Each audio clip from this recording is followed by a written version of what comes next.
Andrew Parker, AGP. Yes, sir. What does the G stand for?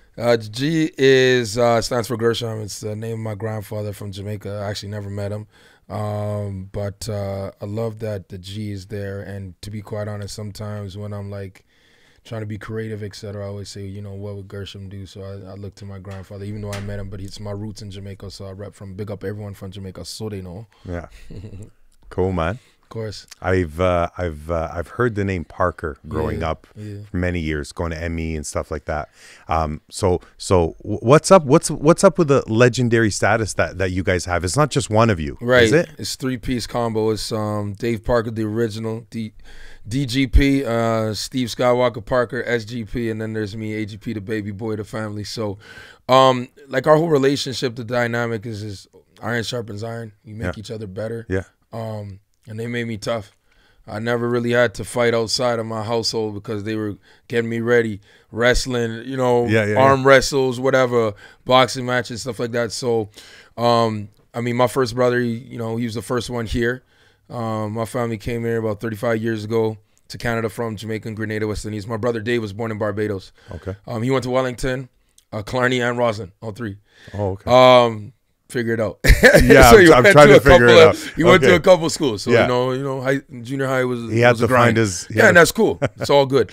And then my brother Steve went to Killarney, and then Steve went from Killarney to ME, where he was, my opinion, one of the best athletes, if not best basketball players we've ever had at ME. And big shoes to fill. Yeah. And I came in and, you guys were all into basketball. Dave brought us to, we played street ball. Okay. So we played every street ball court in Edmonton, North Edmonton. So, Roslyn courts, Butterworth courts, Bishop Savern, Baturn, Bannerman, Londonderry. My brother used to take us to the street ball courts all the time, and then Steve just got good with it. Like, coaches started recognizing, hey, man, this kid can jump, he's dunking. And grade 7, he's only 5'8". Like, this guy's going to be serious. So they started feeding into him. He got a scholarship at U of A, won a national championship in 2002. So the last championship U of A's had was when my brother won it. And I followed in his footsteps. Everything my brothers did, I did. And everything they showed me to do, I did. And I've never regretted it because it's basically paved the way for me to be who I am in our community right now. So bless my brothers, love them, shouts to you, and y'all the kings. I wish I had all of you guys here. It would have been a good one, but true say, like, my bros are not really the camera thing is the whole thing. Like, that's kind of like my thing. They like to chill in the cut, relax. You already talked about way too much, man. Yeah, there you go. There it is, right there. Now, I know that you played basketball overseas. Yes, sir. Correct? Mm-hmm. Where was that?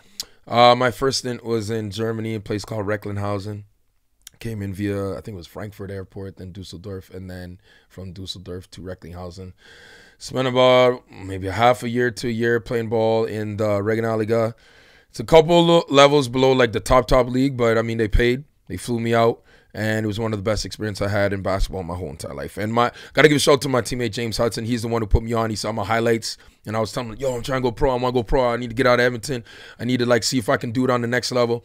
Yeah. And he showed my highlight tape to his coach, and the coach liked me, and they flew me out. What was it, like January 2008, 2009 or something? And yeah, man, Germany was dope. I love Germany. Did you pick up the language? Ein bisschen. Ich spreche nur ein bisschen Deutsch. A little bit. I'm guessing that means a little bit? Yeah, ein bisschen. But yeah, I mean, the whole experience just being across in a whole nother world for me. Like, just a kid from North Edmonton who used to go to Castellans-Y every single day. Yeah. And then now I'm all of a sudden in another country learning a new language, playing against other people and competing at a pretty high level. And you like that pressure, that being in that situation? I love the pressure. The pressure is beautiful. Yeah. The pressure made me better. Some people, all the crap that you learn to overcome, even if you're quote unquote low class, middle class, high class of North Edmonton, everybody's affected by everything that happens in North Edmonton. People from outside of North Edmonton don't get that. They just really don't get that. Oh, when somebody dies, it's like you can't just separate yourself from it because you know it's somebody's cousin or your brother or this or that. Or so-and-so got stabbed, this, that. Right? I took all of that stuff and I said, if I ever make it in this game, I'm going to make sure people know that I came from this borough. Yeah. And that I'm going to give back to this borough. Yeah. And that this borough is my heart, and I won't stop until the next kids get their chance to shine. Love it. Love it. You were there for, you said, about a year and a half to 2 years in Germany. Right, yeah. When did you make your way back? Like, what was the that? Edmonton Energy Pro basketball team originally started as Edmonton Chill. That was my first gig. And then the Energy was having tryouts, and my season was done in Germany, and I was just like, I want to continue to play the game. I love Edmonton. I want to be a part of the professional basketball team as long as I can. Like Steve Sir was there, Jermaine Buckner, a lot of people that I played the game against in high school were playing on a team, and I said, this is a perfect opportunity. So after a while, like I went to Germany and then I went to Brazil after I had Edmonton Energy, but Energy was there for 5 years. I played for all 5 years, and it's an awesome experience. Amazing. When did you start your family? Because I know you're a family guy now. Were you dating at the time? Were you married? Me and Ken, I got to give her a shout. So shout out to you, Ken. You my heart, you my soul, you my queen. Facts. When I came back, I think it was after the first year. No, actually, it was after the second year. I came back in the city. I was recently out of a relationship, big, long relationship. And I don't know, I was just like, man, I'm looking for somebody. Talk to somebody, have a cool friend, whatever. And I met her at a barbecue. Bro, it was inseparable. It's like love at first sight type of thing. Like we gelled, we connected, and in a couple months or so I moved in. And how long has it been now? Man, what is it, 7, 8 years? Wow. I might get my butt kicked. I forget how many it is. So it was shortly after you came back to Edmonton. Yeah. In fact, it was the reason why I stopped playing. Like I was just like, I'm in love. I played as long as I could. My body could give everything that it could. I didn't want to leave her. Yeah. And I mean, I enjoyed my experience. I didn't want to let it go longer than it needed to. Yeah. And I had other ambitions I wanted to explore. I didn't want to just ever be typecasted as just an athlete. Yeah. I think that's kind of ridiculous for people to just play the sport just for the sport, and that's okay. I understand that, but for me, coming from the culture I come from, I wanted to find a way to give back and also to challenge myself. So, well, you're much more than just an athlete, especially to Edmonton. You got something called Pride of the North Side. That's tournament. Right, Pride of the North Side 4-on-4 basketball tournament. It's actually one of the longest running street ball tournaments in the city that's like independent of like a major quote unquote transnational. So last time we had a big tournament like that, it was Hoop It Up. Hoop It Up was the best tournament. I'm never going to say anything bad about Hoop It Up. It was the best tournament. It put me on. I did dunk contests, so I was getting on national TV. Like the wave was awesome with Hoop It Up, but then it went away because money dried up. Yeah. You're like, oh, we got to go to bigger markets, this, that, and this. Okay, fair enough, no problem. And then where were the tournaments for the kids? Yeah. So me and my friend at the time, Jared Patrick, decided to run a tournament. The first years weren't very good at all. I mean, we had like 5, 6 teams. I mean, we ran a tournament, but it wasn't necessarily what the type of message that we're doing right now. So in the last 5 years, Pride Northside Tournament has taken on a completely different thing. We've had a mayor there 4 or 5 times. We've had Eskimos there. We've had Oilers there. We've had pro athletes. We had national team members, NAIT players. U of A has won it about 5 or 6 times.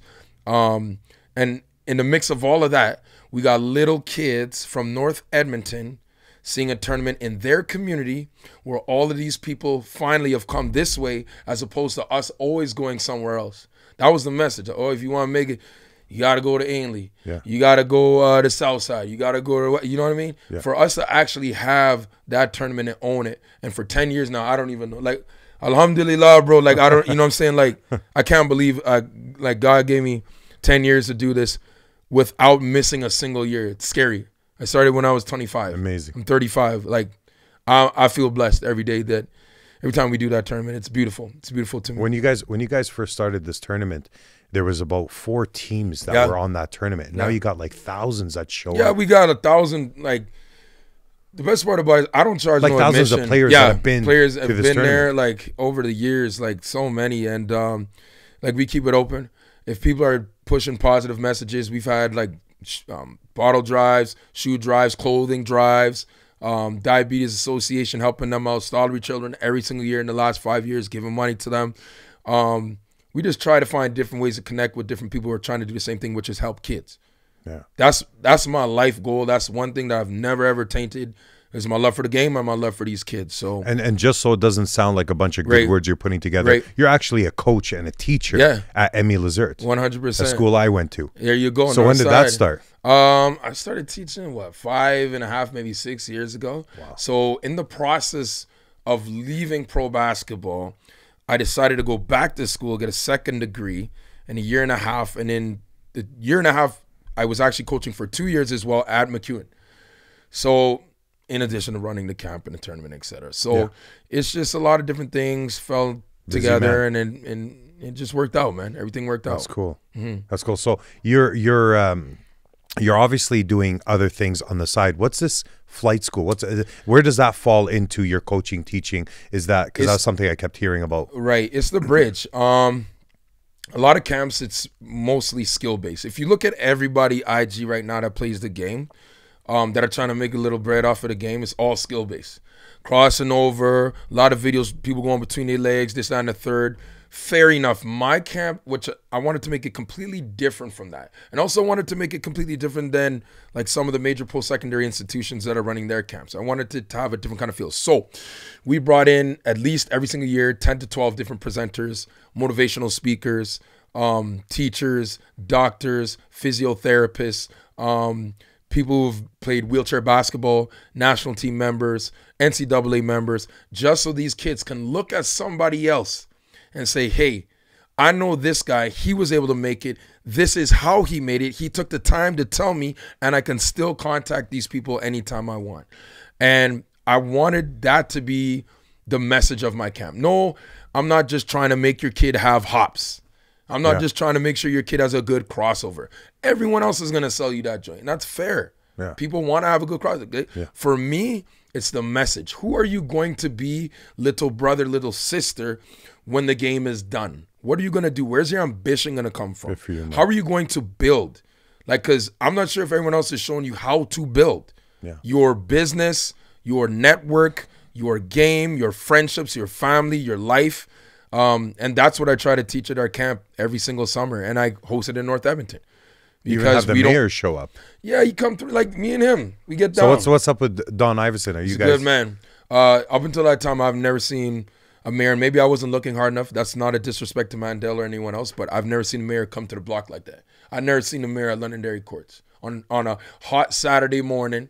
You know what I mean? With all these other people, just came through, brought his family, and supported North Edmonton. From that moment, I was like, listen, I don't know too much about politics. I do, obviously, because I'm a teacher and I've studied history, geography, etc.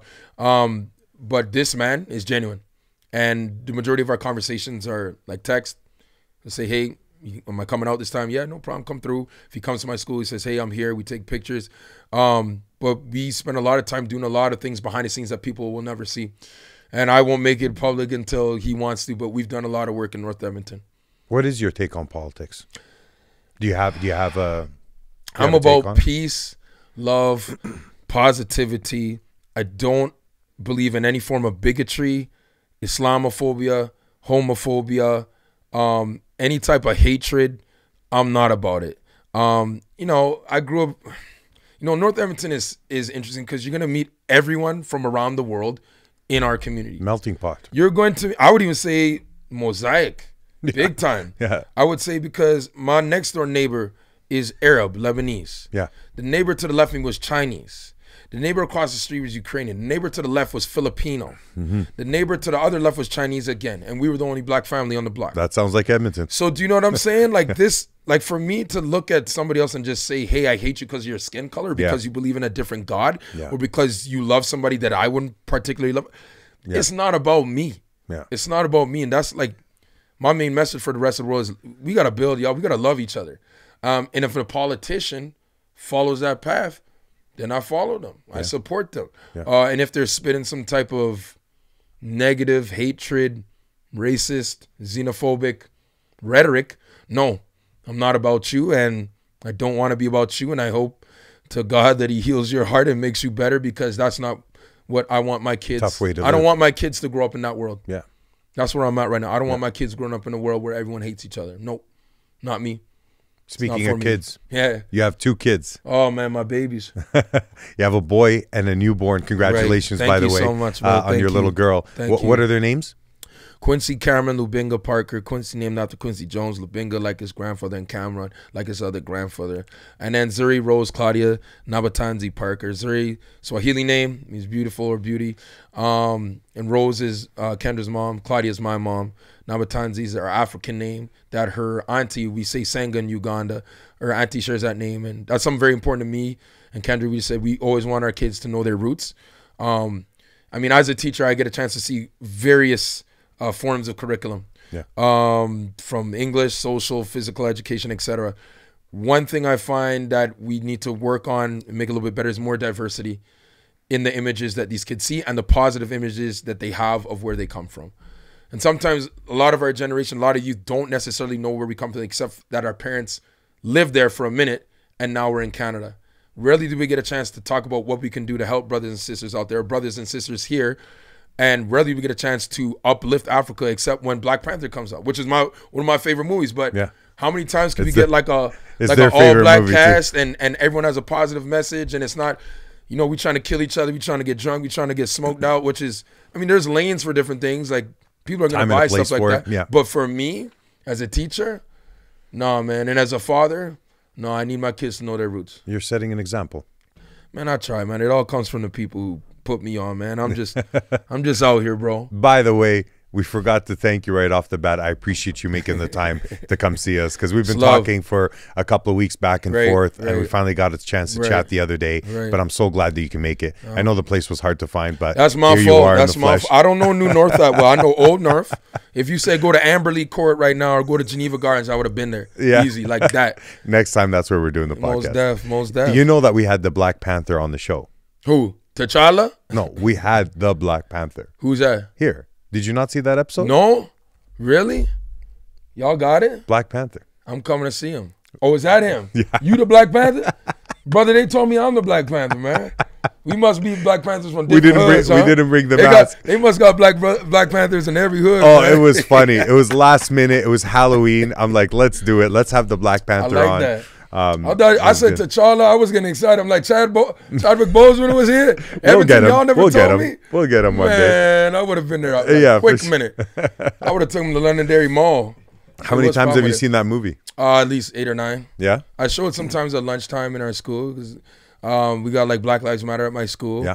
And a lot of kids are just they're trying to be woke.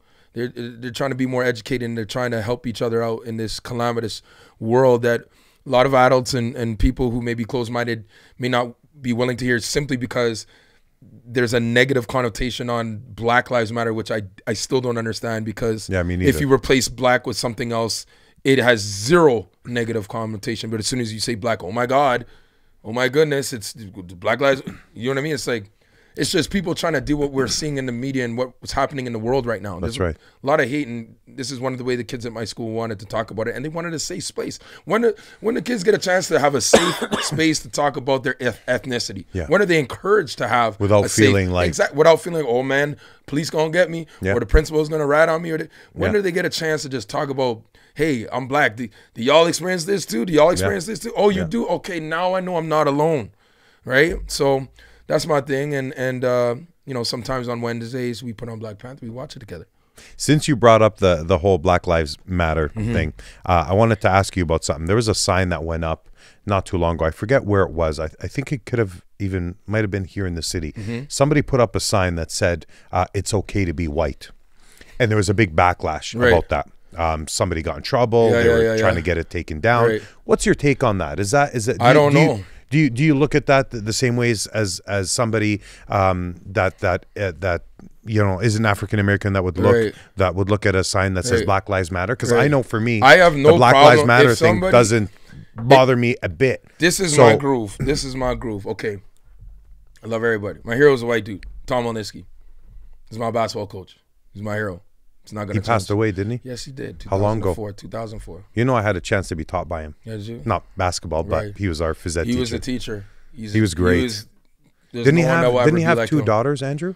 Yeah, Stasha and Tova. Okay. Stasha and Tova. Do you still keep in touch with him? Of course, man. Yeah? Like Stasha's son, he comes to my camp. You send out a really cool thing about him. You wrote a piece about him, and always do you do the tournament in his name as well? Well, there's a Tom Molnitzki tournament at Emmy. We host it now. Okay. And we do like some really cool things at our school. We talk about like his life and his contributions, etc. So I mean, Molnitzki's amazing, man. He's such a great man. But he was really But for good. me personally, if somebody were to say like it's okay to be white, it's okay to be white. It's okay to be black. It's okay to be red. I was just thinking, like, well, what's wrong with that sign? It's okay to be white. It's not saying you know, let's bring back white supremacy, or let's bring back certain aspects of colonization, imperialism, or having a sphere of influence, having colonies produce certain goods, cattle, slavery. It's none of that stuff. Yeah. However, I just need to know, like, was there anything at the bottom? Because what I've seen some pictures at U of A were like people saying one thing, but at the very bottom it says, "Oh, hey, Yeah. we're doing the alt right, or we're doing Yeah. neo-Nazi Little or something." fine print. Do you know what I'm saying? Yeah, It's, I don't think it was tough. anything like that, but I just No. wanted to hear your take on a sign like that. If a white brother comes to me and says, "Hey, man, it's okay to be white," I'm gonna kiss him on his cheek and say it's okay to be black too, That's right. because we're brothers. I love that. This is where we are. I love that. Right. I knew that was going to be your take on it Yeah. because that's my take. But I don't just, have a problem. I wanted to double check Okay. the whole NFL thing that was going on in the States, kneeling down. Right. I didn't see a problem with it. I have my own Right. take on it, but I wanted to hear yours. Well, what's your Martin take Luther on King kneeled down too. That's all. Martin Luther King kneeled down too. Where they killed him. that? That's peacefully protesting. And this is my problem. Like, I'm gonna keep real. So take in. That's Martin Luther King. That's Malcolm X. These are my heroes. Both of them chose different paths to deal with civil rights. One said, "Hey, we're gonna fight these cats. They got arms, we got arms. They want to hurt us, we gonna do this." He killed them. Then we had Martin, who said, "No, I'm gonna turn the other cheek and I'm gonna be kind. And you don't have to be just black to be part of the movement. You can be from anywhere." They killed him too. So now when I see Colin Kaepernick in 2015, 16 or something, silently protesting, silent protest. We found out something about America, and we found out something about the world, that nationalism for some people has one face. Because I think what he did was one of the bravest things that an athlete has done. And not only that, he lost his job, and they're still not giving him a job. So it's basically saying, brother, stay in your place. This isn't the right place to protest. In fact, one of the things that really bugged me is they're like, if you want to protest, stay in the locker and protest. That defeats the purpose of what exactly. it I means was to be a just gonna protest. say. A protest is supposed to upset Put it out there. what is happening right now in society, or at least wake them up, right? And what's sad about his situation is that he actually put his money where his mouth was. He got out there and was getting $1 million pledges, sending it back to Africa, sending it back to the communities that have been disenfranchised, marginalized, alienated, and helping these people. And my problem with this is that the NFL should have found a way to work with him. You got money. You could have easily said, you are the spokesperson right now for the civil rights. You will hold the NFL in check. That would have been the perfect thing in the world. I agree. But what they basically said, it was no, there's no protesting. This is what it is. You're not allowed to speak about things that have nothing to do with NFL. When the league is predominantly 80 to 85% black, yet upper management and coaching does not reflect that, nor the viewership, but these guys are unable to speak about what's happening in their community. All it took literally was one less spot on the football team for these brothers to not be back on the block where they started. And I know this because I've lived in the States when I played pro. I've talked to my brothers. My family lives in the States. My family lives in Florida, New York, Chi-Town, LA, North Carolina. So I hear their stories of what's going on and how some people have taken that as like, you're not a real American. So what is a real American? What does a real American look like? What does a real Canadian look like? What does a real Albertan look like? Yeah. Do we have something in our head that says it has to be a pilgrim with a white face? Or can we all, as a multicultural nation, represent the nation? And I think right now America's hurting, man. They got to figure some things out because right now they're divided. A lot of things are surfacing. I feel bad for Colin because he was actually trying to show them that we need help. The black community in the United States needs help. People are dying, whether it's by our own means, and people who are unarmed are getting shot in the back, and no one cares. Nobody cares. Yeah. Except for the people who could potentially be a victim. That's why some people in Canada who are saying, well, you're from Canada. It doesn't matter. You've never experienced this. Well, we've experienced our various forms of racism as well. But number two is I know for a fact if I go to the States and somebody mistakes me for whomever just because I'm wearing my hood, or I got a pack of Skittles in my pocket, or I'm selling cigarettes, or I'm, you know what I'm saying, playing with a toy gun in a kid's playground, or this is a list of all the black people who have died unarmed in America. It is appalling. Not to mention, I mean, the shootings and stuff going down there too. I just feel like they got to look in the mirror. I don't know, like, and I'm going off on a tangent here and I don't want to. No, keep going. I don't understand, like, I feel like Canada is doing a good job of trying to address their original sin, which is what we did. I don't even know if I should be able to say we because I wasn't a part of it, but what the Canadian government and the Catholic Church was able to do with the residential schooling systems and the Indian Act, how First Nations people are still marginalized in this country still to this day. Yeah. I feel like Canada's doing a better job of acknowledging that than the United States. I feel like they've never addressed it. They've tried to, but it was always like, nah. Yeah. It was never like, Swept hey, under the here's rug. reparations. Here's that 40 acres and a mule that they were promised after slavery. None of that happened. And all these transnational corporations, unfortunately, and this is just a history lesson, Yeah. a lot of them profited from slavery. And I think the best thing they could do is, I don't know, get some of that money back to the people who put in the work and their ancestors. And if you're unable to do that for whatever reason, we're in a capitalist economy, you got to make money, fair enough. But when people say help us, don't dismiss them. Don't dismiss these brothers and sisters who are actually just trying to live and make the world a better place, but they may not have the same resources and they may not be treated simply because of this. Like, Yeah. it's ridiculous. Yeah. I don't know. You brought up shootings in the States. Right. What's your take on because I have a view on the Right. whole gun situation Right. where they feel like everybody has the right to bear arms, right? And I don't understand why they think the more guns that are out there, that's going to keep everybody safer. Right. Arming teachers, Yeah. arming a principal, or having a security Right. guard there. What's your take on everybody being able to walk in at 14, 15 years old, buy an AR-15 and go do whatever the fuck they want with it? Well, obviously it's ridiculous. And the AR-15 What does a 16-year-old need with an AR-15? notoriously has been the one that all these people are getting killed by, and they still have not made a decision. But what do you need it for? Like, what when you go purchase it and somebody says, You're hey, what are you going to do with this? kill a man. That's what you need that gun for. You're not hunting. Buy a bow and you're not- arrow if you want to aim at You're not something. hunting deer and goat and whatever you're hunting With an rabbit AR-15. with AR. And if you are, then you're not a good shot, bro. You're not even. Give up. I know people like who have guns. They hunt.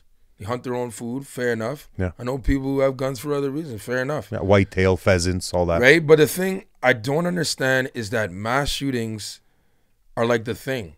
Like, oh my God, when was it? Like Sandy Hook, Columbine, goes on. Virginia Tech. There's like how many different Orlando. schools? Orlando. How many times? Like, what is the value of human life right now? Not Apparently, much. in the United States, it's choice. Yeah. The choice to have it. Right? I don't know, man. Guns. I don't know, man. I've always been from the old school. I could do it with my bare hands if somebody wants to get down. Yeah. You know what I'm saying? But like a pistol, it's like, I don't know. It doesn't appeal to me. And I just think that when you have a nation potentially, and I hate hating on the States because I love the States. I'd be a liar if I said that my favorite hip hop artists aren't from the States. My favorite TV shows aren't from the States. But there's a culture of fear and hate. And with more fear, getting guns isn't going to make it better. It's not. How does that make anything better? There's been examples of other countries who have had mass shootings, who have implemented different practices to address that, where to significantly decrease the mass shootings in those countries. America, dollar. Sadly, unfortunately. If there's an angle to sell, then you will. And I honestly, I hope and pray, because I love the United States of America. Believe me, I do. And when I say this, I'm not being unpatriotic or not showing love to my fellow country. True, of course. But facts, this has got to stop, bro. Sometimes I'm afraid sending my kid to the States. Well, he's going to play ball one day. He's going to state. Be careful. Don't go this way. Don't go that. You see somebody looking like this, you got to Everybody's got a gun. way. Right. You got to be smart. And what I tell him, get a gun. What if he gets mad one day and decides to shoot himself? You give teachers guns. What if a teacher has a bad day? People believe like obviously teachers are They're like still smart human human beings, right? They're intelligent, but they have the same capacity for mental health disorders that the students do. So if a teacher has a bad day and a student walks in, it's the student that upset him and he has that gun right there, then we're going to talk about, well, maybe Donald Trump will say, well, maybe they should have given that gun to another teacher, right? Yeah. It's not the solution. The solution is breaking down those elements that have allowed this to go on for so many years. It's going to be hard, but if you want to change the world, it was never going to be easy. If I can play devil's advocate here, the ones that are against these ideas of taking their guns away say that they need their and let's just acknowledge something here. It's not that everybody's got a gun. Right. Some of these guys have the big dogs, rooms filled with the like LeBrons. you can arm a small army with all these guns and weapons. Right. So I don't even understand that part. But having said that, they're saying that you as a teacher Right. could testify to this, that Right. you think it's a good idea for a security guard to be in the school with a gun to possibly take down a shooter that Right. comes in, or You know what's interesting that you said that we do have police officers. We have SROs, which are student resource officers. okay, are they armed? Yeah. Yeah. Yeah, they're armed, and I mean, it makes sense for a bigger school like us, like to have at least maybe one person with one. I don't know. Yeah. We're in Edmonton. Do you right. see that a lot in ME? It's not Is the there- groove. Our it's- this is it's- our kids nowadays. Our kids are more inclined to send an angry tweet or IG comment than they are to get off like that. I find it depending on the community. Like some Yeah. communities, if you're in the game, Yeah. you're hustling, you need a piece.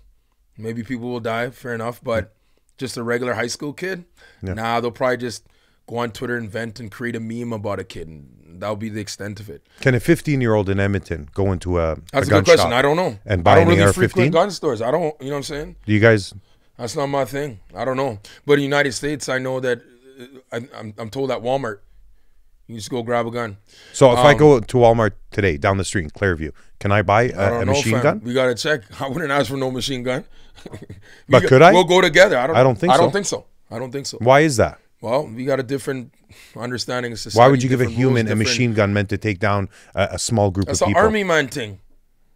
So army man should hold those ones. I don't So know. what do you say to the guys that say in the States that say, well, just in case there's ever an uprising Right. and the government Right. tries to take over, Right. which I don't think you could stop. You know them if what they that wanted also to. shows? That's zero efficacy in the political process. Zero. True. Zero. They're like, yeah, the government's gonna overtake us. What?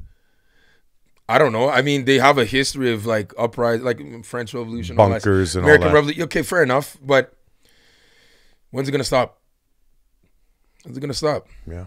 I don't know. And I hate to say this because I got a couple homies that they have some, Yeah. right? But I know for a fact that the screening process in Canada has to be significantly different than the United States. It has to.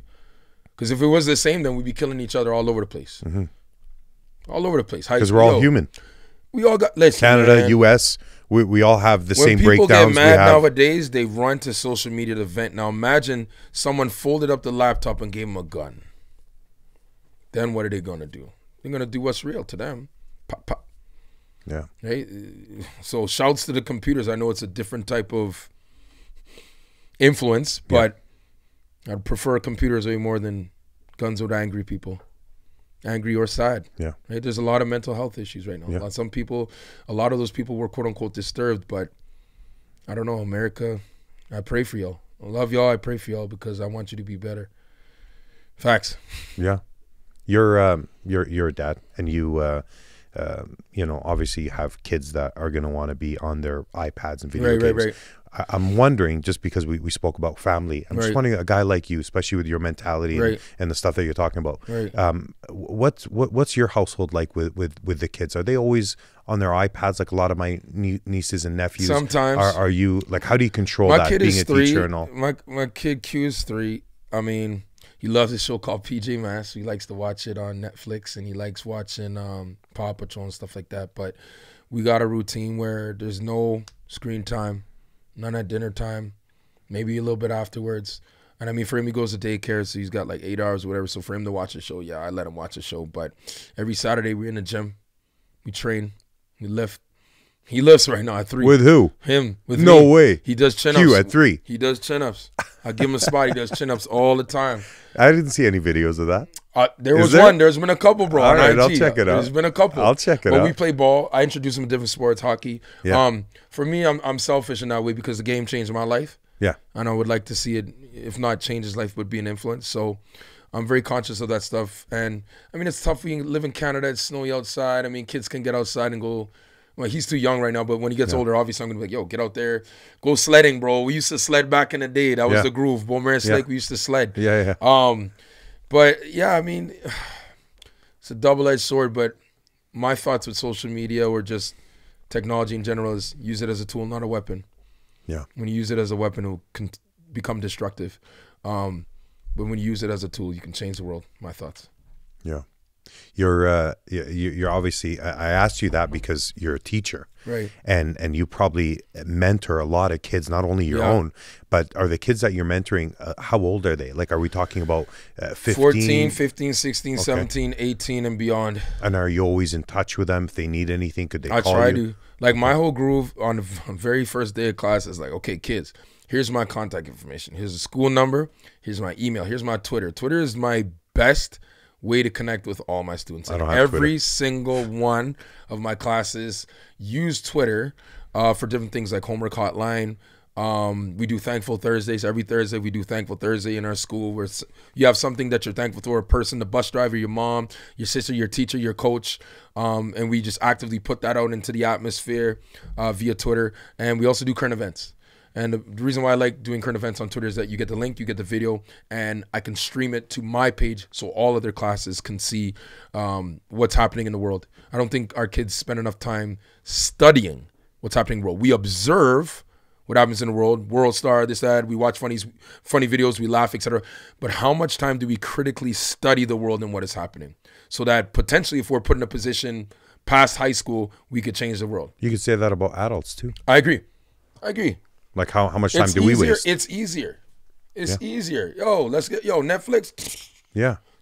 Everything. Yeah. It's easier. However, study, analyze, be perceptive, be intelligent, be strategic if necessary, but be humble above all things. In a world where we're all watching videos, do you do a lot of reading? Always. Yeah. I do a lot of reading and writing. That's my thing. Do you have a couple of books that you can it's tell us about? Not really books. I don't know, lyrics, stuff like that, just reflections. Are you into music as well? Music is my heart. Really? It's my whole heart. I didn't know that about you. I took piano up until grade 5, then I took taekwondo. We're just talking about piano. Yeah, before you piano is my groove. I play by ear. I'm not great, but I can pick a tune up quickly. And I don't know, some people think I can sing, but I'm not going to reveal that anytime soon. Not on the first episode. You gotta get a few in there. No, I don't know. Like, we just our whole family, our whole culture, we grew up listening to soca, reggae, calypso, hip hop, gospel. Then I got into like 90s rock, 80s old school soft rock, 80s hip hop, folk music. When I got to university, I really got put on like Pete Seeger, Peter Paul and Mary. I really dig the storytelling in those songs. Country music, my mom loved. As soon as she came to Canada, she's like, "Oh man, we're living where the cowboys be living." You know what I'm saying? Let's listen to some Willie Nelson. Let's blend in. You know what I'm saying? Some Kenny Rogers, some Dolly Parton. So I got up with country and music. I can't go a day without music. I find that it's a way for me to express myself and to express my emotions in a way that may not be appropriate or the most conventional in your day-to-day life. So music gives me that. It's my outlet. It's my release, and I love music. I didn't know you're into music. Big time. But you know what? I would have guessed it. Are you more of a religious guy or a spiritual guy? I find religion sometimes break people apart, but for me personally, like, you see this cross on my neck, like, it means a lot to me. Like, I'm not perfect by Nobody a is. long shot. I'm not perfect, but I'm in a place right now at 35. I've been closer to God than I've ever been in my whole life. And I know a lot of people, some people call God Allah, peace and blessings upon him. Some people call him Buddha. Some people call him Jesus, whatever. For me, I got a really different understanding of who God is within the faith of Christianity. But that being said, I'm about positivity. So there's some things I may not agree with that are said in the Bible. I know that like homophobia is a big thing, but then I have like a really good friend right now who's gay, and he's cool and he's awesome. He's one of the most trustworthy people I've ever met, and I've never had a like gay friend before. It's just because like our culture, like we have a lot of derivative stuff that we inherited from our parents and from our old country, and fair enough. But the society I live in right now, I can't hate anybody. There's no reason for so any of it. The way that I view God is somebody that loves everyone and tries to teach everyone something. And if somebody passes away, it's because they were needed up there, or maybe we needed to see them leaving to understand what we're trying to do with the rest of the world. So like me and God, we close. Like I talk to him every day, every single day. I just started taking my kid back to church, and it's beautiful. Like, I don't really want to divulge too much because it's very, very personal, but it's worked a lot of wonders in my life. And like I say, I mean, you might see me at the nice spot, but you'll always see me Sunday in church. Facts. Facts. I have no choice now. 35, lived too long, seen too much to not understand that I got to have some type of relationship with God some way, somehow. We're talking about God. So what would you say, and if this is too personal, we could just skip the question, but what would you say is one of the lowest points in your life where you actually really needed God's help? Can you think of something? Oh my God! I mean, is there a bunch of them? Is there too just many? one time? Really? Well, one time actually there's two times.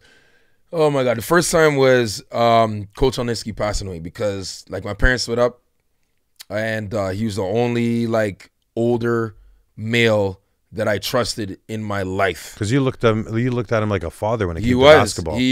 Like I got him tattooed on my arm. No way. Forever, because he means a lot to me. And oh my God, I had placed myself in a situation that was not the most intelligent, where I almost lost my life. So, and it was completely innocent. It wasn't like I was intentionally like, oh, I want to do this or get in this situation. It was just I wound up in a situation where I almost lost my life. And I came up out of there and I was just like, you know what? If I get out of this, I'm going to do something good with it. And then the second time was when my homie Mike Champagne passed away. And it's really hard for me because I still don't believe some of the details that were given. It was initially reported as a suicide. Yeah. Because I know how much he loved West Edmonton, loved our city, loved basketball. It's hard for me to believe that. But that day when he died, I was rocked. I was in U of A. I was supposed to play a game. And my other homie saw me, Joel Allen. He's like, yo, Mike passed away. My mind went to, like, actually, he didn't even say he passed away. He said he was missing. And then we went to the house and met Mom. We found out what happened, and I was in shambles. And the whole game, I know Mike's mom told me, man, you got to play and stay strong. And she was saying that mostly to be strong for me, but when I got there, I couldn't. I was in shambles. I was crying. I went home. And how old was he at the time? 20. So 21. This was, you guys were the same age? So this we were the same age. So this was 15 years ago. Yeah. And it was hard. It was really hard. That was one of the worst, I can't even say like worst feelings for sure, but it was one of the toughest funerals I've ever been to because that man died before he was supposed to. He was better than all of us. He was better than Jermaine. He was better than me. He was better than everybody who played the game. And we all knew it. He gave our team 63, and I was guarding him, and I was giving him my best, and I was in junior high. He was on another level. He was out of this world, and he passed away. And like, I don't know, the girl I was seeing at the time, I told her, well, we were still in our initial stages, and she was like, you know what, try and get it over. And I'm like, you don't get it. You don't get it. Because that could have been me in that casket. It could have been me, the guy who, for a time, held supremacy or whatever us dudes think that we hold when we are the best at something. Yeah. It could have been me. So when I was looking at him in the casket, I'm like, it could have been me, fam. So I got to figure some things out. Like, I got to get out of this depressed state and try to learn and get some better coping mechanisms for myself. And people who watch like my highlights, etc., will see me go like this, like Steph Curry. Yeah. Point to the sky. I was pointing to him and Mr. Olniski every single time, letting them know after every single dunk, I'm here for you guys. I'm not going to go away. And, you know, God and my mom helped me through all of those stages, because if I didn't have either of them, then I would have been like, yo, what's life? I'm out of here. This is nonsense. It's easy to quit. Yeah, I would have been like, yo, my mom's like, keep your head up. It's not over. The battle ain't over yet. We need you. You know Are you still close to your mom? Oh, I'll die for her right now. Yeah. I'll do anything. Does she live in the city? Yeah, she lives same block, Castle Downs, forever. Yeah. So I try to see her as much as I can. She loves seeing the grandkids. That's of course. Her thing. But my mom is easily one of the most strongest black women we'll ever see in this city, ever. She's been through it all, heard it all, went through it all, stay strong, still love God, still love her kids, still love her grandkids, never held a grudge, never was bitter, never was angry. So that's where you get it from. Oh, the queen. You can't make a king without a queen. It's That's impossible. True. That's true. It's impossible. Whether the queen is your significant other, the queen is your daughter, or the queen is your mom. You're not going to make it kings if you don't have a queen. Facts. It's 100%. We brought up some of the trials and tribulations that you've been through. Right. Besides your kids being born and your marriage, obviously. Right. What is the greatest thing that's happened to you that you can look back on and you know, and say that God had something to play with it? Fam, being alive. Just straight up being alive. I struggled with a lot of different things when I was young. Sometimes it manifested in different behaviors, whether they were jovial or sad or inquisitive. But being alive here right now, 35, coming up on Christmas, I don't know if I've ever been as happy. I've always been expecting, something bad gonna happen, but now I'm prepared for the bad. I'm prepared for the failure. I'm prepared for the haters. I'm prepared for the doubters. I'm prepared for failing at something and getting my butt back up again and still trying hard. I'm prepared to take these young black brothers and young kids in North Edmonton who are misunderstood and help them. I'm prepared to be the best teacher that I can be. I'm prepared to be the best dad I can be, the best husband I can be, the best son I could be. And it took a long freaking time to get here. But right now is the best time of my life. Right now. I mean, going pro was fun. Getting in slam was fun. Getting on national TV was fun. Winning dunk contests were fun. Talking to girls was fun. Do you know what I mean? But now, where I go home and I don't have the need to do things that I used to do, and I can chill on my deck and reflect and be like, this is my crib. And I did it without so many people who doubted me or hated on me or thought I was a joker guy or thought I was just some black brother from North Edmonton who is loud. You know what I mean? And still here, this is the best time of my life. Facts. we both have a love for Edmonton, me and you. Right. What's one of the things that you think is so misunderstood about our city? Because everybody I talks can only about... speak on North. I mean, South got it good. West Side I always call like the blessed side. I love West Side. I've never ever had a bad time in West Edmonton ever. I mean, East Side rarely gets talked to sometimes, but North Side is where I'm from. I'm trying to remember your question. You said what I well, like in Edmonton, because I talk to a lot of people in the U.S. in Toronto, and we're always looked at as the city that, I mean, even some of our hockey players here and guys that have played basketball here will tell you, it's really cold, and I'm always saying, you know what, if the weather here is your biggest complaint, then we got it pretty easy compared to what's, I think we're a beautiful city. I love our city. I love that. Tell people out there how beautiful Edmonton is and why. Okay, I'll tell you a story. Would you like some Vocalese first? Because everybody tries this. What's this? You got to give it a shot. What is this? It soothes the throat. Is that what it is? Yeah, it's made out of honey. Yeah. Yes, honey, y'all ain't drugging me up. Mama, they drugged me.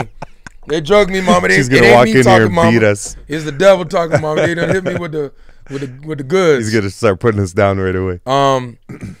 Like I'll tell you the story. There was a news story 3-4 weeks ago about a man who was taking an LRT, and while he was taking an LRT, he met some guy who was looking for directions. While he was looking for directions, he found out the guy was from Grenada, and the guy's name was Andrew. After the conversation was done, he dropped him off, actually took him upstairs from the LRT to where he was supposedly supposed to like get some more sights to see because he's from a different country. Mm-hmm. The guy who basically took him up from the LRT ended up asking him if he wanted to go to an Oilers game. And then he gave him a ticket, and then he posted a picture with him and the guy named Andrew at the Oilers game, and it went viral. And the whole city loved it.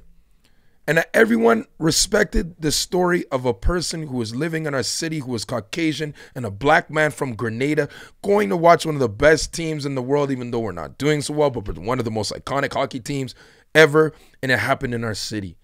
I feel like that Andrew guy you're talking about was you. No, it was another brother. I actually reached out to him on Twitter too, and I told him, I'm like, for a second there, I said, I'm from Grenada. Okay. I said, I'm from Grenada. You're from Grenada too? Yeah. Okay, and we connected. But that's the spirit of Edmonton, where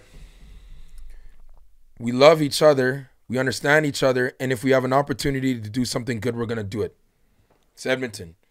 Even if we are jaded or something's going on, if we have an opportunity to help someone or show some love to the city and we get on the camera, we're not going to hate on each other like that, man. Not if you love this city. You're going to show love regardless. We're going to show love for the fact that we love West Edmonton Mall, the fact that we love our downtown area, the fact that we like White Avenue, University of Alberta, McEwen, the King's Colleges. Shout out Jasper Avenue. Right? Jasper Avenue is my favorite avenue in the whole city, hands down. Yeah. Like in university, I would go to the different spots on White Ave, but Jasper is my groove now. It's like the older vibe, but it's like chill. There's no beef. Like, I just like that it's so vibrant and things are happening. And I mean, I'm an Edmonton Eskimos fan for all my life. When I met Gizmo Williams, fam, I nearly fainted. I nearly fainted because I'm like, you was the dude I hung posters up of, Gizmo. And when I met you, and he was my first drawing was Gizmo. He came up to me one day. We were in the stadium, me and JR, and he was like, He saw us working with kids. He came down and gave us 50 free shirts and said, I love what you young brothers are doing. I want to support you. And I had to double check. And he loves his mom. Because I looked at him and I was like, that's Giz? I said, man, Gizmo. Man, Buddy, you're one he's of our still heroes. jacked. Oh, he jacked. You see him now, and it's like you haven't changed. He's breaking pumpkins with his chest. He's 2 at a time.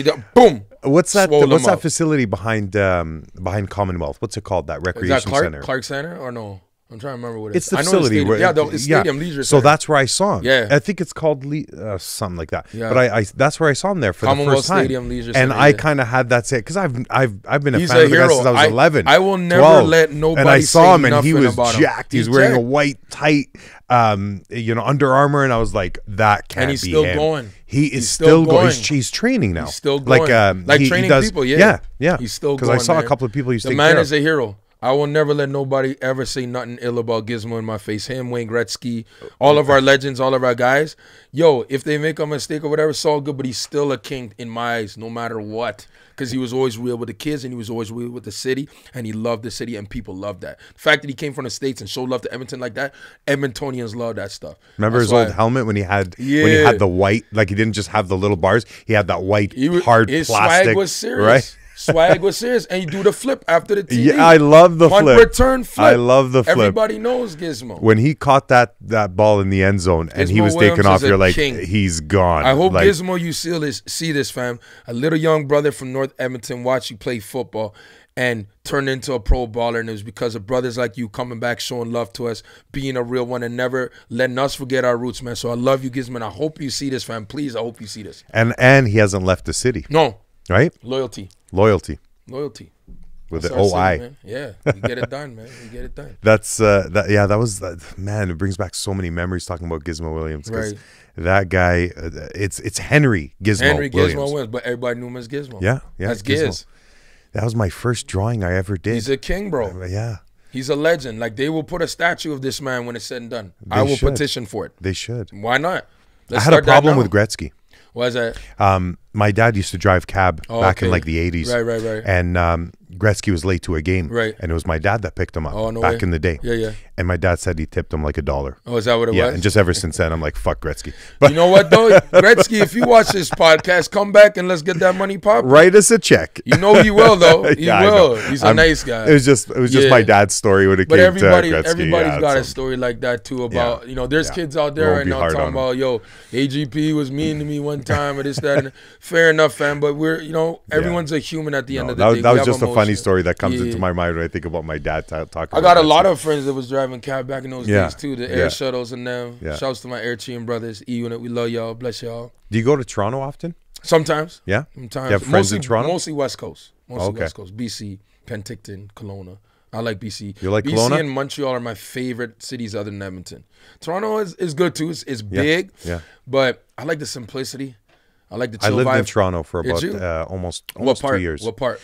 Downtown, right in the heart of everything, on Bloor Jarvis Street and Wellington. No? Oh, Wellington. John and Wellington. John and Wellington. So right kitty corner from the CBC I like building. Yonge, Bay, and Bloor Street. I like checking the joints out, walking around. It was my brother owned a nightclub on Jarvis, called The Government. Oh, that was your brother? Yeah, my brother and Charles, Whoa. 2 partners, right? The only iconic place, Yeah.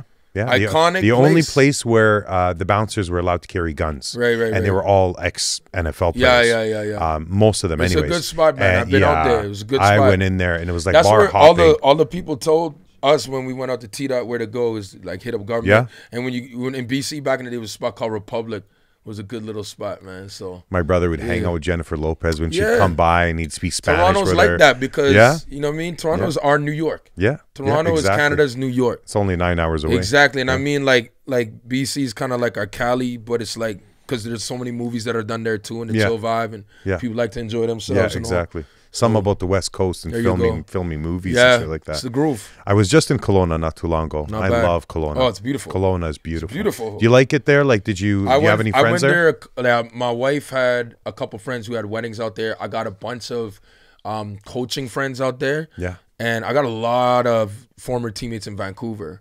So I just love BC. BC's cool. BC's cool to me. I just like the chill vibe, relaxing, seeing the mountains. Yeah. I mean, going on hikes. That drive, yeah. when you leave That here, drive about is a serious 5 one. hours in, Yeah, and you're yeah. like, you don't see much, and then Right. as soon as you cross, Oh what my would it God, heaven. be? You know, about an hour past Calgary. You hour driven and a out half. there, obviously. Then Yeah, I just did that Me too. drive, and it was It's just so the cool, most eh? beautiful. It's different. You know, we Crazy. like, Like, you don't Northside even boys, think you're in we see Canada like still. complexes and like, Yeah. you know, like scrapers Yeah, and like, you know, yeah.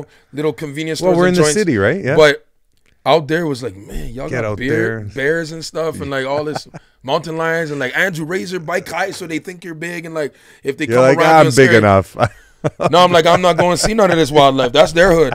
That's their hood. They earned it. This is I'm not trained. I'm not messing with no bears. It's y'all hood. Y'all made it. This is you were so, here before so us. you're one of those guys that wouldn't play dead if a bear shows up. I ain't playing. I'm running. I'm Usain Bolt. I'm gone. I'm not playing with no animals. Animals, this is your world. Y'all was running it before us. I'm not messing with their kingdom. I'm gonna see a lion and come up with my camera. Wild. I'm gone. Somebody- No selfies by me. No selfies. None. Somebody, yeah, I seen that selfie post I'm the not other day of doing all nothing. those animals. Animals don't care about no etiquette. If they're hungry, they're gonna bite you, fam. Yo, you're the king. Your dark skin might be even more tastier to them. It's delicious. They might think, you know, I One like. of the greatest. I was looking at a picture of a guy that was laying down, and it said Right. you know, play dead for a bear if he attacks you. Right. That way you could what did it say? Something don't about know. practicing. I don't Something know, about man. practicing being dead. But yeah, I'm with you The on that bears one. looking I at would us run. like barbecue chicken, like Shaq says, barbecue chicken. They say the bears can run fast, but I'm willing to put that to the test if they come I'm after ghost. me. You know what I mean? I'm at the nearest vehicle. I don't care who's driving it. I'm like pulling them out like it's Bad Boys the movie. Like I need this a police situation. Get out of here. Exactly, And I'm exactly. gone. I'm gone, man. No, I love BC. I love Kelowna when I was there. The weather's great. Yeah, the weather's amazing. And it's hard to believe that it's only 10-hour, 11-hour drive. Yeah, their that's it. weather there now. I like flying out there. I like flying out there. Yeah. I like I only did that drive just because I hadn't done it before. Right. But the next time I go, I'll Yeah. probably fly just to cut exactly. on the Cut the travel time, time. yeah. But no, the drive BC's was beautiful. interesting, man. Yeah. It was awesome. But it was around the time where they had those Fires? wildfires. Yeah, right. You gotta So be about careful what, with 2 that months ago, two and a half months ago? Yeah, so there's a lot of smoke in the air, but we enjoyed the Okanagan, we enjoyed the water. It was good. We were there with a bunch of friends, and like I said, the weather was just awesome. I don't know why shout to you'd want to BC. go. Yeah, I don't Shout know why to you'd want BC. to travel too much. You know, everybody's Right. dying to go to the States, and Right. bless the States. I've been yeah, there yeah. many times. I love it. Yeah. But man, you get a chance to go out to Kelowna or BC. you Canada's check a that shit out. beautiful country. Yeah.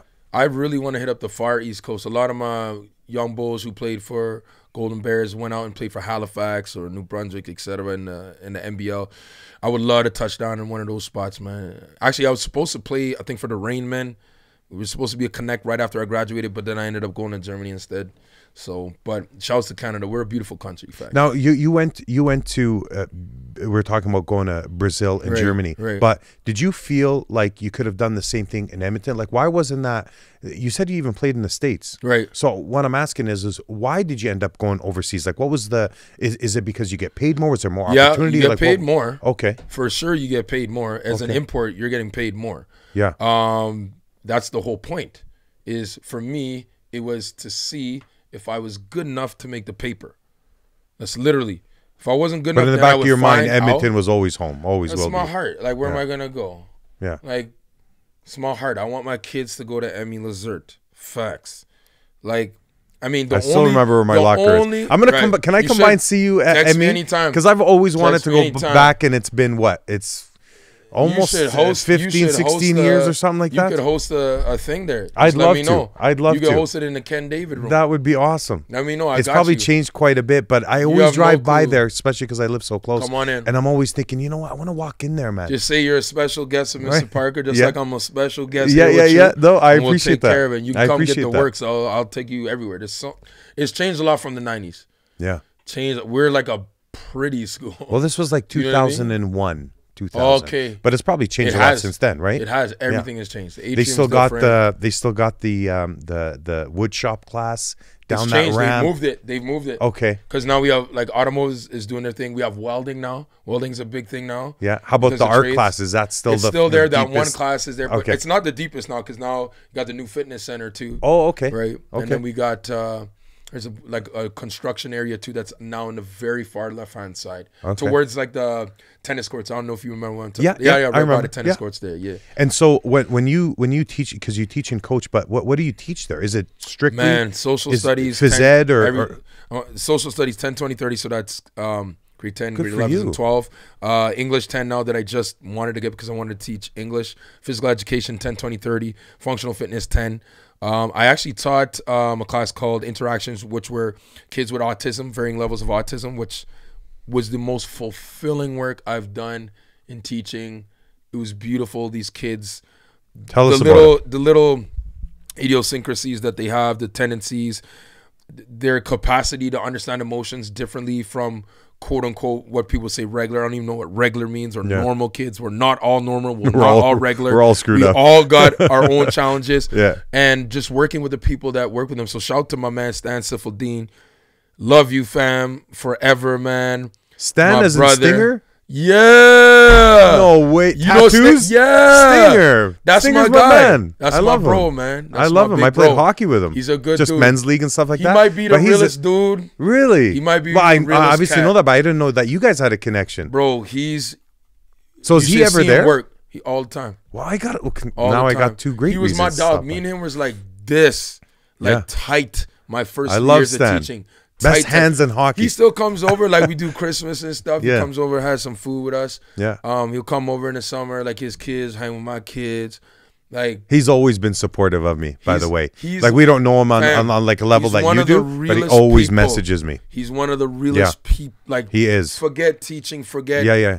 all this social media, whatever, life and Yeah. he's one of the realest He people is. in the He world. totally is. Stan, if you see this, Yeah, brother, Stan, if you see this, if you see this, my you got brother, two man, huge fans here. I love you, brother. That For is real, awesome. like, And a he's real there all one. the time. All the time, bro. He works. So did you have a choice when you No. went to teach No. social studies or phys ed? Like could you have done one or two things, or did you actually want to expand your knowledge of other things, or do you have like a favorite class that you teach? Right. Did you have a choice in that? I don't know how that in the school beginning system as a works, teacher, but- there's a few different ways. Obviously, you do your first practicum, IFX, then an AFX advanced practicum.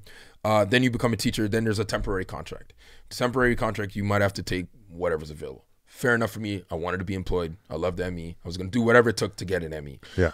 Then from there, there's like levels of it. There's probationary contract, and I went through that process. And then there's a continuous contract. Continuous contract basically confirms that you will have a job for the rest of your life. If you are good, you abide by the rules, etc., you will have a job for the rest of your life. And you've As a been at teacher. this for 5 years or so. 5, 6 almost Okay. now. So I mean, my first couple of years I took what I had to, and it was all good. I wasn't complaining.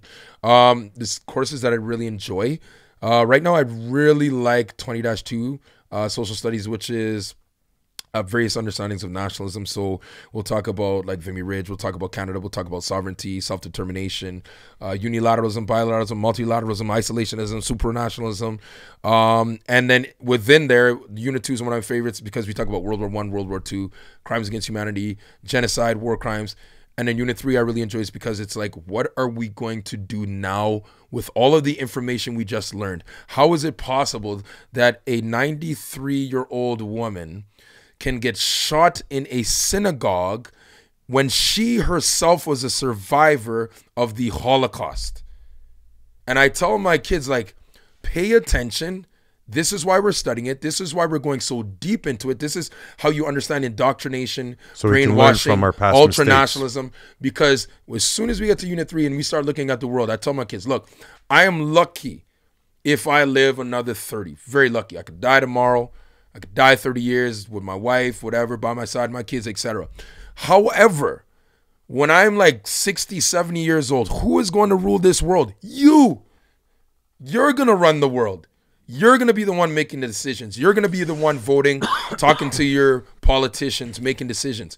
Be informed, and number one, study the past so that you're able to correct and change the future for the better. Don't repeat the mistakes of our ancestors. If we continue to follow what they did, we're all not going to make it. Yeah. We can't. So it's one thing to study it. It's another thing This to is my whole- learn from it and to understand that Right. these aren't just cool stories Right, that you no. guys are telling. Exactly. You know what I mean? These are things that we need to learn from. Practical application. Practical application. Don't just study the term route memory just to learn it to do good on an exam.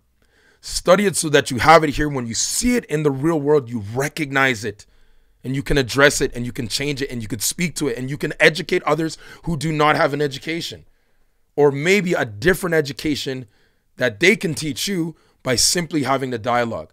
How many times do we tell our kids to have face-to-face dialogues? No, it's always, oh, send someone a text. Yeah, just DM them. Whatever. Yeah. How many times do they have that conversation? And that's usually when the world starts to have troubles, when they don't know what the parameters are because we weren't paying attention to each other. We weren't studying history. We weren't listening, right? Remember back in the day when you wanted to get to know somebody, you pick up the phone and call them? You take your bike, BMX joint with the little... The yellow and black one. You put the deck of cards joint in there so it sounds like a motor. You show up to the knock on the door. You did that too? Hello, you did the playing card thing? Mr. So-and-so, is somebody here? Can we hang with them? Yes, sir. My mom and dad are very nice, sir. Thank you very much. This was our generation. Yeah. Everybody was cool. We knew everyone's parents. We didn't have to jump off like that into battles because we knew we'd only be mad for a day or two. Yeah. Like, it's the nuances of that generation are beautiful to me. Yeah. And I mean, we live in a different world. I hope that we keep some things from there, some things that I find are genuine and beautiful. But I love when I see people still doing the little things like giving you a call, right? Or a letter, asking you a letter, bro. Man, a letter. It's been a while since I wrote a letter, where but you I get love a letter that. and you read it like. That was a groove like our parents loved. Like, oh, Auntie so-and-so sent people some food. Still appreciate that. A lot of people out there still appreciate that. I literally was just having this conversation with my wife like yesterday. Yeah. Like, these are the beautiful... My wife's just like, you got to send a letter to Auntie Yvonne and Auntie Jenny in Calgary. I'm like, I know. I got to. It's old school, but it's meaningful. It takes us back to a place where people invested time to do things the hard way because we loved each other. It's meaningful. Yeah.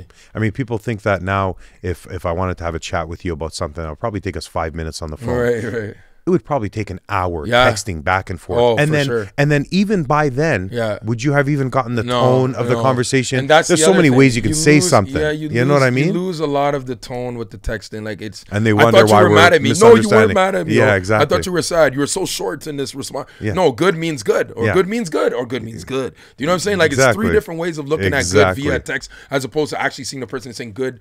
Oh, I get their mannerisms. I'm still that guy that calls. Yeah, me too. And people are like, you're calling me. I know. I wasn't expecting dude, you to why call. You calling? Like, why are you calling, dude? What's wrong with you? Gotta trying to be my friend. Yeah, exactly. Who cares? And you know what? Sometimes the people that we do call need to have those conversations. Yeah. It has to be different for them. Yeah. For some. And I try to go out of my way, knowing I could, even if they text me, I'll give them a call back. Yeah, no problem. You know what I mean? No problem. And I still appreciate that about people. I still appreciate the ones that write a letter, you know, make a call, you know, do things the old-fashioned way, because I feel like we're losing that, and not by the day, by the minute. Yeah, I agree. It feels like it's just we're moving so fast that it's almost slipping, you know, between our fingers without us realizing. We're going faster than the time it actually takes for us to understand what is happening while we're going through it. Facts. We're going through it. We're just like, oh, we're coasting. It's like people are pushing us on a like conveyor belt at the airport, and we're just constantly pushing and pushing, not knowing exactly where we're going. We're looking over. Oh, is this the gate? Is this the gate? That's how we're basically dealing with technology right now. But I think we need to take a step back. What do you think? What do you think of you know, because you have 2 kids, right? What do you think of the human population right now? Is there an answer for it? Is there something to worry about? I mean, you've obviously taken the time to think about all these other great things. Yeah. Is the human population issue, is that something that you think about, you address, you talk about somebody? I do. But to be quite honest, brother, I'm actually more concerned with the people we have now in terms of like poverty, disease. Do you think that's going to get better the more people that... I don't know. And it's tough for me to say so because I know obviously right now, like Africa has like very large population. Different South American countries have very large population, and North America is growing significantly as well. United States, Europe is growing as well. Yeah. I don't know. I don't know the answer to that one, and I'm honest enough to even mention that I do not know the answer to that one in terms of population. All I do know is that the more people that we do have, hopefully they have just a positive message or some way to help out their fellow man, fellow woman, fellow human. Yeah.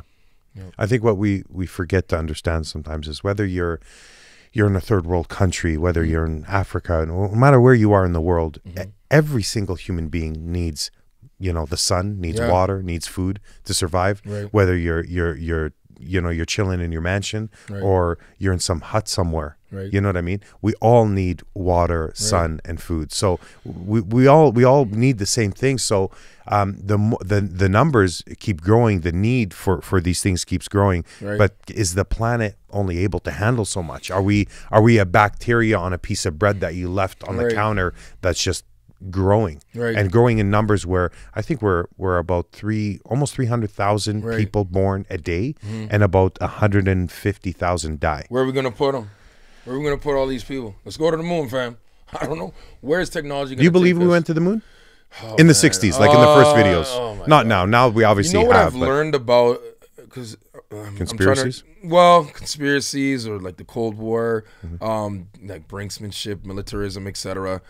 A lot of things that we view and see right now is smoke and mirrors.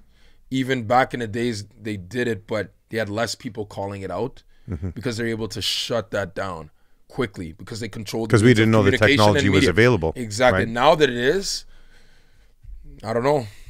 It's interesting.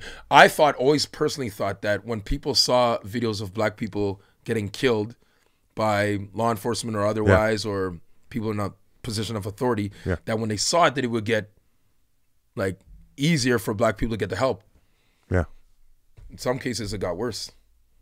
It's just more. Why do you fear. think it got It's worse? more fear. This is what I'm supposed You to just do kept when painting them with that somebody brush. does that. This is what it. Oh, if somebody does that in my city, this is how I'm going to prepare for them. Oh, someone's talking a certain way to me. This is how I should treat them based on what I saw. So you're as picking up opposed the to who lesson, I but am. just from the wrong party. Right, right. And then now everyone's an author. Every single person in the world is an author. You have 4 or 5 different social media apps where you tell your own story. The only problem is with some of our stories, the message It's like a is game of telephone destructive. where you pass it on. And if other people are about that destructive message and you have a balkanized community on the internet, it can lead to bad things. There needs to be some forms of regulation, some forms of accountability. Because you're even seeing now politicians saying whatever they want right now and people don't care. Or they're just like, oh, it's comedy.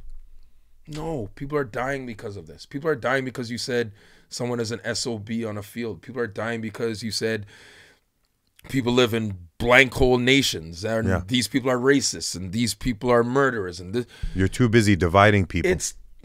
that's not what the world needs to hear right now. If we have all these beautiful resources, why don't we use it for good? Why we keep using it for money or greed, selfishness, vanity? That's all we use it for. Why don't we use it to be like, hey, there's a bottle drive, there's a food drive, there's this going on, there's it. Help each other. I don't know. That's my thoughts. I don't want to push my views on anybody. That's just how I view the world. So you're not only smart, but you're educated, and you're you're well spoken. You say so. You articulate your words in a way where you're able to get your message across. Mm-hmm. That is evident. Now, do you feel like you're restricted in some of the things that you can divulge to your students, or are you, as a teacher, because I don't know, right? Remember, so are you allowed to basically have these kind of conversations with your students, or do you feel like there's a line in the sand that you try not to cross? Like, are you allowed as a teacher to sit there and tell 14, 15-year-old kids about religion or your beliefs, or do you find that you're restricted in certain... Let me be careful how I phrase this without sounding pretentious or like I'm better than I am, or like have the key to all knowledge that there is in teaching, pedagogy, curriculum, etc. My strength, I find as a teacher, is that I don't ignore the conversations. I address them and I speak to them, and I allow our students in my classrooms to do the exact same thing. I tell them, listen, do you have a feeling related to this issue? Go with it. Speak it. This is safe.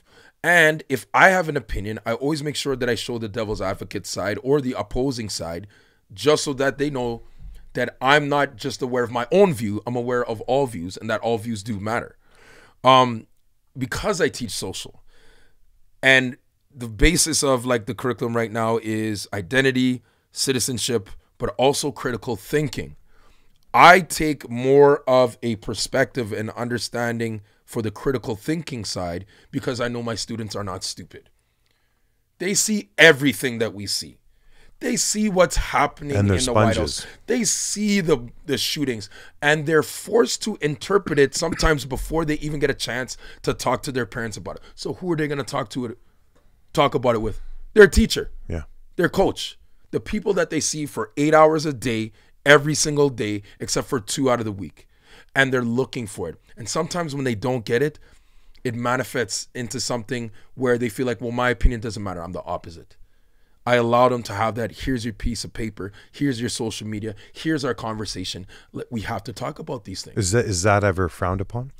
I don't know, because usually when you get in your room as a teacher, you have the freedom to basically teach how you want to teach as long as you meet your goals. I meet all of my goals because obviously I understand the curriculum and I'm able to reach whatever academic standards I need to for each student as best as I can.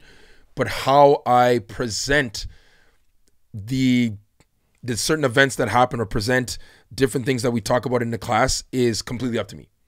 And the way that I do it is open, honest, truthful as best as I can. Like I had a conversation today in class where I was telling them about my brother's former girlfriend who I met, and I talked to her and I told her how thankful I was for her because I was a 9-year-old kid seeing an interracial relationship in North Edmonton, and you never walked away from that situation, and you treated me as a human being, and you treated me like a little brother even though I was black.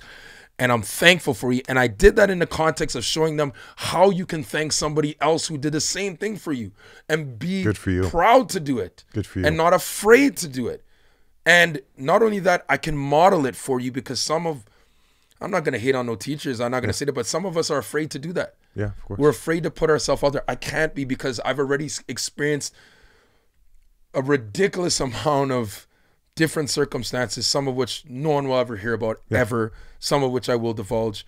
And I'm willing to share that with them if I know that it's going to help them. And that's me as a teacher. It may not be everyone's cup of tea, right? I'm loud. I talk about harsh things, and I address slavery, and I address imperialism and systemic racism and homophobia, and I try to support everybody, and that's just who I am, and I'm not going to change. And if it comes down that like superintendent or whoever says, well, Andrew, you got to stop teaching like this, I'm going to be like, maybe I got to find another way to do it. But until then, I'm going to keep doing what I do and try to inspire the youth and keep them level-headed. I don't know how good you are at basketball, and I don't know how good you are. Suck. I don't know how good you are at coaching, but brother, you make one hell of a teacher. Like that is your calling. Like I said, I wasn't with you on the basketball courts. I don't know what you're like. I was never coached by you. I've never even witnessed one of your games. I've just heard and maybe seen some clips. But you as a teacher and your mindset and how positive you seem to be, and that mindset that you have, that openness with your kids, and not just talking a big game, but really seeing them through all the lessons and questions that they might have. This is like, I can't believe there are more teachers like you out there, and I'm sure there are. Is there any difficulties when it comes to teaching? Like, what's the one thing about teaching that you really wish wasn't there, or that you didn't have to experience, besides the stuff that you just mentioned? Is there a downfall to being a teacher, because it seems to be such a positive thing for you? Obviously.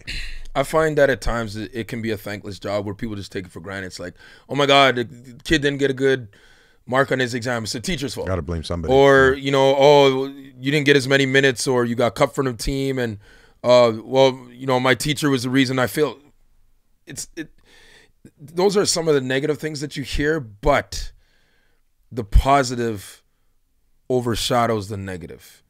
Like teachers, we get taken for granted sometimes. We take care of these kids, for some people longer than their parents do. For some of the kids who don't have parents, like you have a guardian, crap is really messed up in your home. We are the people that try to have those conversations. And sometimes we miss. Sometimes we get the figurative basketball, and we shoot it, and we've been making a bunch of free throws, and sometimes we miss. And for me, it's one of my problems as a teacher is I take those misses hard, because I really care about this profession. I think the more minds we could help from a younger age, the better off the world's going to be. And the less time that we spend paying attention to these kids is going to lead to, I don't know, world war. I don't know, mass shootings. I don't know, like poor politicians, on an uneducated workforce or votership. Starts with education. And if we, one suggestion I would say, especially to all of the youth right now from diverse backgrounds, get in the field. We need your voices. Right now, we don't have too many voices that are different. Black teachers, Arab teachers, female teachers, gay teachers, whomever. We need your voices because the next generation, they need you. And if you don't come into it, guys, you're going to hear the same stuff. And there's going to be a lot of, I mean, some teachers may have their own views of the world that aren't that positive. And if they give that to the kids, then we're going to have a generation that isn't positive. So we need you guys to show us what the rest of the world looks like. That you can be Somali and be this. You can be Jamaican and be this. And don't worry about the bad apples that you meet. You can be Muslim and love your faith and show the world a different understanding of the faith because they've been brainwashed to hate you. Practice it right. Yeah, absolutely. For whatever reason. Yeah. When in reality, what has happened by some of these empires that have been doing their thing for a while is that people forget that, like, Columbus was killing and raping people. That's a fact, right? So imagine you're able to be from that tribe or that crew that heard that different story about supposed heroes. You can change the world and make the world better and make them, hopefully, and this is why I viewed it, like, I want people to love my kids. I don't want them to hate them because they're black. I don't want them to hate them because their mom is biracial or that their dad has tattoos. Your wife, what is she? She's half Ugandan, half Canadian. Oh, okay. Yeah. So does she have that mulatto look to her? She's got it all. Okay. And we prefer the term biracial. I was just told that by the Black Lives Matter group. We prefer the term biracial. I heard. So on the last podcast, we were talking about mulatto being a bad word. Yeah, so back in my day, it was common. Like my best friend, Brandon Ford, tells me basically, yo, I'm a mulatto brother. You know what I'm saying? Yeah. BF is my best friend. Yeah. Like, it's cool, right? Like, he acknowledged that. He's affirmed it. There's no appropriation there because he's a part of that culture. But that was a term that we used to use back in the day all the time. Back in the day, it was describing chicks, guys. But like the world is different now because I find that people are getting more woke and they're understanding themselves more. Of course. Which is beautiful. And my thing is, if somebody prefers not to be called something, I don't do it because it's not for me to try to define someone. It's for them to explain to me and for me to interpret it. Yeah. Facts. Yeah. We were talking about it the other day and somebody mentioned it to me. I was like, really? I didn't know that. But yeah, and I took an L too. Yeah. I like said it in like our meeting and they're like, you know, Mr. Parker said, I'm okay, well, fair enough. I listen to the youth, man. Yeah. The youth are onto something. Yeah. They're onto something. They are.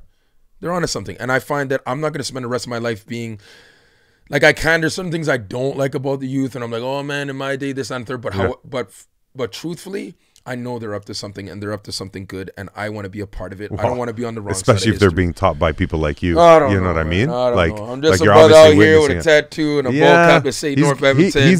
He's good at playing stuff down, hey? He's good at just playing it down like he's nothing.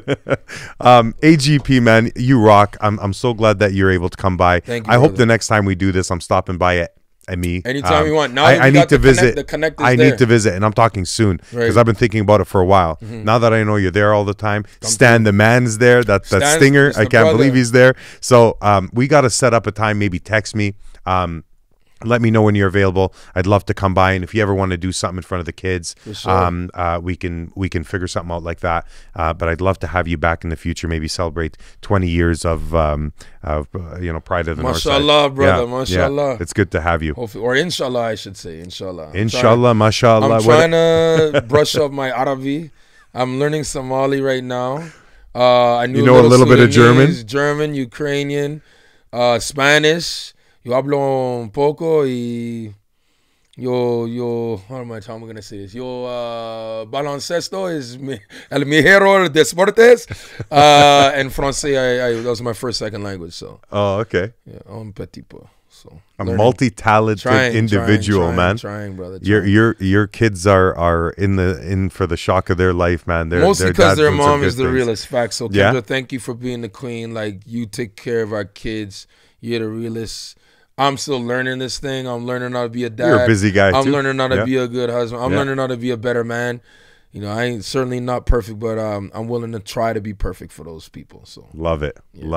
I couldn't have had a better conversation with another human being tonight. This is fun.